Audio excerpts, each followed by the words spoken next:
And now, right now, friend of the show, U.S. Congressman Juan Ciscomani. Juan, welcome back, sir. How are you? Chris, thank you so much. Thanks for having me on. So I texted you yesterday and said, are we having fun yet? So I'll ask you the question, are we having fun yet?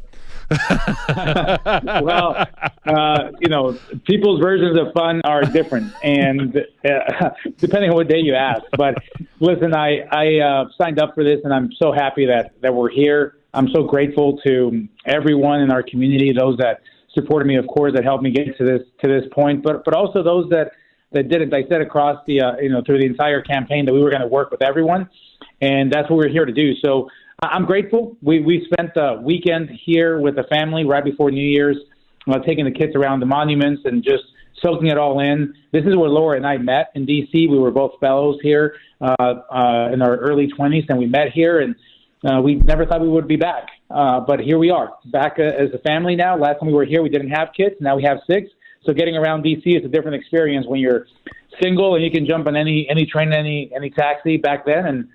And now with traveling with 6 around the metro has been interesting. So talk about your feelings of, because I assume it's very surreal, right? You've been talking about it, you run for it, and then you walk into the Capitol building. What's the feelings that you're flooded through this surreal experience of being a U.S. Congressperson? Well, it is overwhelming emotions, I would say. When I took the oath, the Pledge of Allegiance on the House floor for the first time yesterday, it reminded me of when I took the Pledge of Allegiance for the first time as a U.S. citizen. When that ceremony happened, that the family and I became citizens, that it's a different feeling. The same words, the same hand on the same heart, but it just feels differently when you're there. And you're right, walking up to the Capitol, I walked up to the Capitol many times as an intern, like I said, or later on just in different meetings. But knowing that the weight of the responsibility that we have now, that's where we work, and this is where the people elected us to send us to go to work, it's a feeling that you can't really describe. And I'm still learning about it. I'm still going through the metal detectors, and they're like, sir, that pen can get you through pretty easily on the other side. So a lot of adapting things that we have to do, but for the most part, I just feel honored that we're sitting in the House of the people. This is where things happen. It's the most powerful institution in the world, and the U.S. Congress, and I get to represent my community here. So I'm humbled and excited. Yeah, that weight of responsibility. I remember when we had our first child, and Mrs. D's doing fine, blah blah, everyone's good, and then once we get within 5 minutes of contractions, and the nurse handed me a stack of papers at St. Joe's Hospital, I went, "Holy moly, this is real!" Yeah. I'll never forget that first ride home after Zoe was born. If Laura, like, silence in the car, just driving, and we're like, well, here we are. I guess now we have a baby. So it's of course we now after the 6th now, obviously we're in good shape. But it's a combination of excitement and also an eagerness to go to work. This is what they sent, what the people sent us here to get things done, get results, and I can't wait to get on it. And of course, you're joining the most important place that doesn't get anything done. But let's talk about what's going on. Your first thing out of the bat is we're in the middle of this Speaker of the House.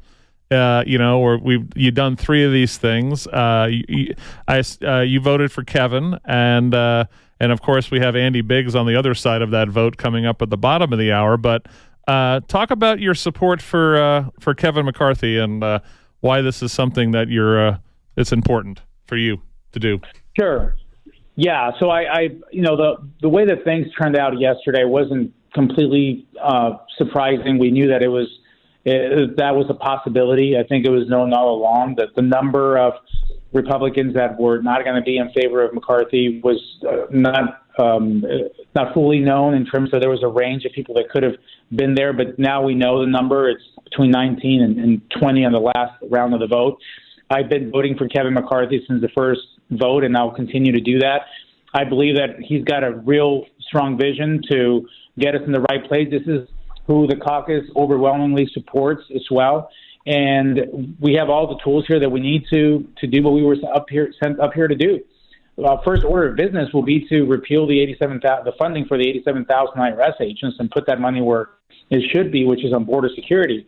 And we can't get to that until we were able to do this and select a speaker and actually get down to business. So the hang up on a lot of this, there are difference of opinions on some of the rules.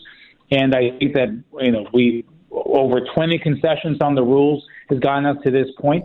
And I think we're in good shape to govern with the rules that we have now and the new rules that we've adopted based on the feedback from the members that are not currently happy right now. What are some of those new rules that you think are a good thing for governance in the United States of America? Yeah, that's a great question, because this is really what sets up how Congress does business. And each new Congress, this is the 118th Congress, has the option and ability to set up these rules. And the caucus or the conference in majority, in this case the Republicans, are the ones that are able to set that up. So one of them, for example, is getting rid of proxy voting. For too long now, on the excuse of COVID, or first for the reason of COVID, and then later on it just got extended and abused, of being able to vote from anywhere. You got to show up to your job. You got to show up and do the job here face to face. Nothing beats that. So that is definitely one of them. The other one that there was a big win is the single subject rule for all bills, requiring that bills be considered on their merits alone and without just this, what we used to call Christmas tree approach of just hanging everything on that bill. They have to be a single rule for all bills. That is a big step in the right direction as well. Also, the time given for bills to be reviewed. The way that Nancy Pelosi did it for 4 years is that members would get the bill literally hours or minutes before it had to go up for a vote. And this didn't give members any time to read the bills. Now we have 72 hours at the minimum of working hours to be able to review these kind of bills, or any bills for that matter. And one of the big ones too is to hold the Biden administration accountable by ensuring effective oversight. Every committee actually is being required to detail a plan for pretty robust accountability on the Biden administration, which is again what I ran on, and what we have been talking about for the entire campaign, and now we're here. So all these things, we just want to get to work and get them done, and we're just not able to right now. What's something that, as we hopefully get past the Speaker of the House vote, is something that you can do, kind of start pushing on right away in relation to this nightmare at the border that's going on? What's the lower hanging fruit opportunity wise as a U.S. Congressperson right now? Well, I would say two things. One is the funding, and that's exactly what we're going to do by repealing the funding of the 87,000 IRS agents and putting it over to border security to enhance technology. That is one. And then the other one is a clear oversight and accountability on Mayorkas. He hasn't been called into Congress to testify and to answer questions from members and from the public and from the people. He's been able to just do or not do what he's supposed to be doing and not do his job, and really with no accountability. And these are the two main powers of the House of Representatives, not the House specifically, the House of Reps that we have. One is the funding, and two is the oversight and the accountability on the administration. So those two things will, I would be a strong voice on them, especially if we are in a committee that has a direct line of questioning for this, like Homeland Security or even some of the appropriations areas. These are all areas that we are eager to go to work on. All right, I know I only had you for a short time and you got to get going, so we'll do this again on a regular basis. And thanks for calling in during all the nuttiness. And good luck and God bless. Anytime, Chris. Thanks a lot. God bless everyone. See you soon. All right, my friend. Happy New Year. That's U.S. Congressman Juan Ciscomani. Feels weird to say that, but good. U.S. Congressman Juan Ciscomani. You're on the